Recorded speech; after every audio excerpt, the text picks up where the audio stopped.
So Jamie, we've been making a lot of videos and posting a lot, but I'm running out of video content. What do you think we should do?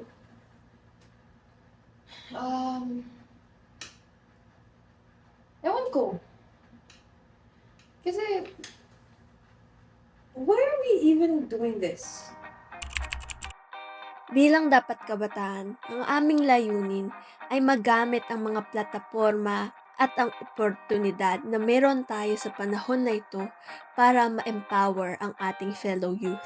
Last month, we heard about the group ng mga kabataan natin dito sa Malolos that have the heart to play tambol, ngunit hindi nila ito ma-pursue completely dahil sa lack of resources. Ako nga po pala si Jerbench Lopez, kilala sa pangalan Jerboy sa Santo Cristo. Ako po si Jude Andrew Gabinete, nakatira sa Santo Cristo, Malolos, Bulacan. Ako po si Tristan Apostol, taga Santo Cristo. Ako nga pala po si Macraely Wayne T. Torres, nakatira sa Santo Cristo at nag-aaral po sa Santo Cristo Elementary School. Ano po ako? 19 years old. Ang aking edad ay siyam lang. 19 years old. Kaya't napagdesisyonan namin na magtanong-tanong sa iba't ibang tao on who can help us reach out and connect us to them.